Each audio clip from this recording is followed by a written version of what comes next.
Hi మామ, మన ప్రతిష్టకు భంగం కలగడం కానీ లేదంటే మన గురించి ఒక ఫేక్ న్యూస్ సర్క్యులేట్ అవుతుంది కానీ ఇలాంటివన్నీ ఆపడానికి కోర్టు నుంచి గ్యాగ్ ఆర్డర్ అని ఒక ఆర్డర్ తెచ్చుకుంటుంట. అది తెచ్చుకోవడం వల్ల మన గురించి ఏ టీవీలో కానీ ఏ పేపర్లో కానీ ఎటువంటి న్యూస్ అని రాయడానికి ఆప్షన్ ఉండదు. సో ఉన్న వీడియోలు కూడా డిలీట్ చేస్తారు, ఇంకా కొత్తగా ఎటువంటి న్యూస్ రాయదన్నమాట దాన్ని ఫైనల్గా వచ్చేంత వరకు.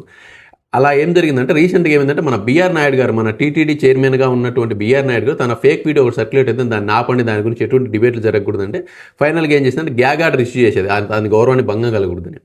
ఇప్పుడు దాని గురించి ఎందుకు మాట్లాడుతున్నాం అంటే, ఒక వ్యక్తి తన సొంతంగా తన గౌరవానికి భంగం కలుగుతుందనేసి గ్యాగ్ ఆర్డర్ తెచ్చుకున్న వ్యక్తి ఒక టీటీడీ చైర్మన్ హోదాలో ఉన్నారు. ఒక 2-3 నెలల నుంచి నిరంతరం దేవుడి మన ప్రతి ఒక్క హిందువు గౌరవంగా భావించి అతి పవిత్రంగా భావించే వెంకటేశ్వర స్వామి లడ్డు పైన ఇంత ఘోరంగా అపచారాలు ప్రతి ఒక్కరు ఒక్కొక్క న్యూస్ ఏ ఇష్టం వచ్చినట్టు రాసుకుంటున్నారు. దాంట్లో ఏది నిజమో, ఏకంగా సుప్రీంకోర్టుకి వెళ్తేనేమో ఒకలా జడ్జిమెంట్ వచ్చింది. ఇవన్నీ జరుగుతున్నప్పుడు ఫైనల్గా ఇన్వెస్టిగేషన్ అయిపోయి దాని నుంచి కరెక్ట్ న్యూస్ బయటకు వచ్చేంత వరకు ఒక గ్యాగ్ ఆర్డర్ తేవచ్చు కదా. కింది కోర్టు రిజెక్ట్ చేస్తే హైకోర్టు రిజెక్ట్ చేస్తే సుప్రీంకోర్టుకి వెళ్ళినా సరే గ్యాగ్ ఆర్డర్ తీసుకొస్తే ఇలాంటి ఫేక్ న్యూస్ ప్రతిరోజు, ఎందుకంటే ఈవెన్ ఈ రోజు కూడా కొన్ని పేపర్లు ప్రపంచంలో యుద్ధాలు జరిగి వస్తుంటే దీన్నే తిరుపతి లడ్డు విషయాన్ని పెద్ద ఆర్టికల్ రాశారు. నిజంగా ఎంత ఘోరం! అరే అది నిజంగా ఒకవేళ అబద్ధమైతే భక్తుల మనోభావాలు ఎంత దెబ్బతింటాయి.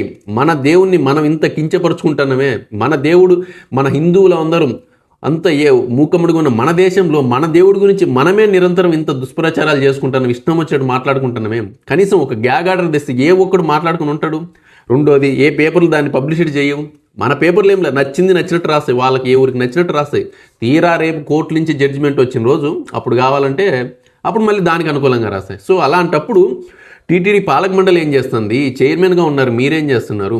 రాజకీయ పార్టీలు అంటే వాళ్ళకి నచ్చినట్టు వాళ్ళు చేసుకుంటుంటారు, ఎందుకంటే వాళ్ళకి మాట్లాడుకోవడానికి ఏదో ఒక టాపిక్ ఉంటుంది. కానీ మీరు టీటీడీని రన్ చేస్తున్న ఒక వ్యవస్థలో ఉండి టీటీడీ యొక్క గౌరవాన్ని, టీటీడీ ప్రతిష్టను, తిరుమల దేవస్థానం యొక్క ప్రతిష్టను కాపాడాల్సిన స్థాయిలో ఉండి మీరెందుకు నిరంతరం ఈ గ్యాగ్ ఆర్డర్ తెచ్చుకోవడానికి పోరాటం చేయట్లేదు? మీ వ్యక్తిగతంగా మీకు భంగం కలుగుతున్నప్పుడు తెచ్చుకున్న గ్యాగ్ ఆర్డర్ దేవస్థానానికి భంగం కలుగుతున్నప్పుడు ఎందుకు ప్రయత్నం చేయట్లేదు? ప్రతి ఒక్క హిందువు నిరంతరం బాధపడుతున్నాడు ఈరోజు. ఎందుకంటే అది నిజం జరిగిందో తెలీదు, జరగలేదో తెలీదు, కానీ గత 3-4 నెలల నుంచి మన రాష్ట్రంలో ఏ సమస్య లేనట్టు తిరుపతి లడ్డు అని చేస్తున్నారు. సో ఇప్పటికీ ప్రభుత్వం ఏమో దానిపైన ఒక సిట్ వేసింది. సో అట్లీస్ట్ సిట్ నుంచైనా నివేదిక రానియండి.